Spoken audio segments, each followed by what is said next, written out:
Oke, kawan-kawan semuanya, Assalamualaikum warahmatullahi wabarakatuh. Nah, seperti biasa, gue balik lagi di channel YouTube ini ya.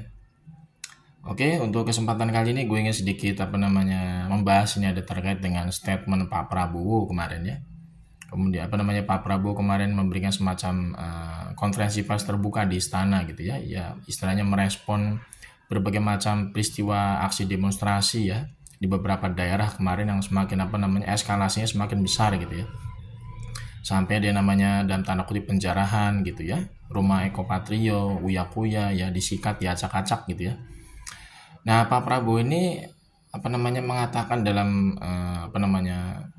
istilahnya konferensi persnya ya di istana itu seolah itu menganggap bahwa para demonstran ya, orang-orang yang bergerak dalam aksi demonstrasi itu seolah-olah itu kayak digambarkan atau dikonotasikan sebagai orang-orang yang ingin melakukan tindakan makar ya. Kemudian juga tidak etis juga gitu ya. Masa bisa gitu masyarakat yang menggelar aksi demonstrasi menuangkan aspirasi, meluapkan amarahnya atas kebijakan pemerintahan dan DPR yang tidak pro terhadap rakyat, itu dianggapnya makar gitu loh. Ya, kemudian juga ada semacam ya boleh dibilang ya mungkin kiasan-kiasan yang mengarah kepada tuduhan orang-orang yang melakukan demonstrasi kemarin itu sebagai kelompok teroris ya, kelompok radikul gitu loh. Ini kan bukan sebagai cerminan seorang pemimpin kalau misalkan statement kayak begitu ya. Seolah itu kayak ngikutin Mukidi. Jadi Pak Prabowo ini seolah itu kayak mengikuti gaya kepemimpinan Mukidi kemarin selama 10 tahun ya, yang memberikan cap kepada rakyat sebagai anti Pancasila, anti Bhinneka, kelompok radikul gitu kan ya. Ya misalkan rakyat-rakyat yang nggak sejalan dengan rezim atau pemerintahan Mukidi gitu ya. Itu sebenarnya kan sudah sangat menyedihkan sekali kalau kita melihat Pak Prabowo seperti itu ya karakternya.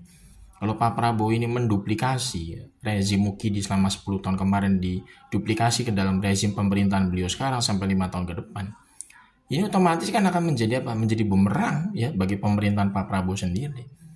Ya rakyat itu istilah menggelar demonstrasi itu kan dalam rangka mengkoreksi sebenarnya ada beberapa kebijakan-kebijakan yang diambil oleh pemerintah itu keliru.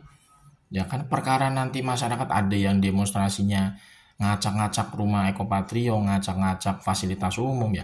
Itu kan istilahnya kan bisa jadi ada penyusup di sana, bukan murni dari masyarakat yang ingin menyampaikan aspirasi. Kan banyak juga ya ada intel-intel gitu ya. Itu yang menyusup ke barisan demonstran gitu ya. Untuk apa? Memberikan semacam nuansa kekacauan di sana. Ya, ngerusak halte bus ya, ngerusak fasilitas umum. Itu kan biasanya ada pemicunya. Rata-rata penyusup, rata-rata itu penyusup dari intel. Itu kita nggak bisa menutup mata, memang ada intel-intel dari Worcok itu yang disusupkan ke area demonstran supaya menimbulkan yang namanya kekacauan, sehingga terjadi pembakaran ya, perusakan fasilitas umum ya, penjarahan itu kan ada namanya operasi intelijen gitu loh. Jadi bukan murni masyarakat di situ yang demo istilahnya ingin membuat kerusakan gitu loh. Itu pasti ada pemicunya dari apa ya, penyusup gitu loh. Jadi Pak Prabowo itu harus memahami yang namanya situasi yang paling utama sebenarnya dalam aspirasi demo dari masyarakat tersebut, yang menuntut supaya Pak Prabowo ini ya istilahnya membuat kebijakan yang lebih pro terhadap kepentingan rakyat. Kemudian orang-orang di DPR di Senayan itu lebih punya empati sebagai perwakilan rakyat saat ini gitu loh. Ya kan, banyak kebijakan-kebijakan yang dibuat oleh pemerintah saat ini itu membebani kehidupan rakyat, kenaikan pajak, kenaikan BPJS, kenaikan tarif listrik, kenaikan ibaratnya ya berbagai macam sumber hajat hidup masyarakat. Pemerintah tidak mampu gitu loh mengendalikan harga-harga pangan di pasaran. Itu kan sebenarnya kan tuntutan yang masih rasional dari rakyat ketika menggelar yang namanya aksi demonstrasi gitu loh. Itu kan ada harusnya tanggung jawab dari pemerintah selaku istilahnya pihak yang diberikan semacam amanah untuk apa? Untuk mengurusi hajat hidup masyarakat selama 5 tahun ke depan.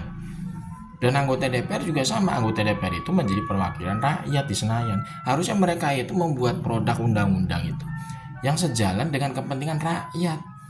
Ini kan justru kebalikannya. Di DPR malah joget-joget gara-gara dapat gaji baru selama 1 hari dapat 3 juta. Itu undang-undang DPR sendiri loh. Bayangin tuh, mereka itu membuat undang-undang malah menguntungkan kroni-kroni mereka sendiri di DPR. Rakyat itu cuma kebagian bagian bayar pajaknya doang tiap tahun dengan besarnya sangat luar biasa. Nah pemerintah itu diam, kagak ada sama sekali itu respon yang positif untuk apa? Untuk istilahnya dalam tanda kutip ya, istilahnya menyerap aspirasi dari masyarakat gitu. Gue harus ngelakuin ini, gue harus ngelakuin itu untuk masyarakat supaya diam, supaya masyarakat bisa redam gitu loh emosinya, supaya masyarakat itu tidak meluap-luap lagi amarahnya gitu kan di jalan gitu. Itu pemerintah tuh harusnya berpikir seperti itu ya, mengakomodir suara-suara aspirasi dari masyarakat. Tapi ternyata tidak. Kita ngelihat dari konferensi pers Pak Prabowo kemarin di istana itu justru malah sebaliknya. Seolah-olah itu masyarakat itu ada yang ingin mengambil tindakan makar terhadap negara ini. Seolah-olah itu komplotan yang selama ini menggelar yang namanya aksi demonstrasi itu kemarin itu adalah kelompok teroris, kelompok radikul gitu ya. Itu kan sangat menyedihkan kalau kita ngelihat statement-statement seperti itu dari seorang presiden. Jadi Pak Prabowo ini seolah-olah itu kayak nggak ada bedanya dengan Mukidi gitu loh. Jadi rezimnya Mukidi kemarin itu selama 10 tahun itu diduplikasi ke dalam rezimnya Pak Prabowo saat ini selama 5 tahun ke depan. Loh kalau kayak gitu apa bedanya gitu ya? Apa bedanya kemarin kita ada pemilu? Nah pemilu itu kan harusnya menghadirkan pemimpin yang berbeda gitu di era sebelumnya gitu ya. Nah ini pemilu kemarin kok menghasilkan produk pemimpin yang sama dengan 10 tahun yang lalu gitu loh. Ini berarti sebuah kegagalan ini merupakan kegagalan dalam proses demokrasi di negara kita. Karena negara kita itu selama pemilu 5 tahunan sekali itu nggak menghasilkan produk pemimpin yang apa namanya istilahnya berkelas ya. Nggak ada menghasilkan produk pemimpin yang istilahnya tuh berpikir untuk visioner kemajuan bangsa dan negara. Yang ada malah apa? Yang ada malah seperti ini kondisinya. Rakyat itu dijadikan semacam apa? Dijadikan objek untuk apa? Untuk dibebani terhadap kerusakan-kerusakan negara yang sudah diciptakan oleh rezim sebelumnya gitu ya, yang sudah dirusakkan, yang sudah diciptakan kerusakan oleh pemerintah gitu. Rakyat itu justru malah dibebani gitu loh. Nah kalau kalau misalkan model kayak gitu, buat apa ada pemilu ya, buat apa terpilih jadi presiden kalau tidak bisa apa namanya memberikan semacam apa ya, pengorbanan bagi bangsa dan negara, pengorbanan bagi masyarakat gitu loh. Ini kan sangat ironis ya, statement-statement seperti itu muncul lagi ya. Jadi seperti ya seolah-olah ya seperti itu kayak nggak ada bedanya dengan rezim Mukidi gitu loh selama 5 tahun ke depan ini. Jadi rezimnya Pak Prabowo ini sepertinya nggak ada bedanya dengan rezim Mukidi selama 10 tahun kemarin. Ibaratnya mah boleh bilang ya duplikasinya lah. Karena narasi-narasi yang diciptakan dari Pak Prabowo sendiri seperti itu. Apa namanya, menganggap orang itu makar ya, menganggap orang itu teroris ya.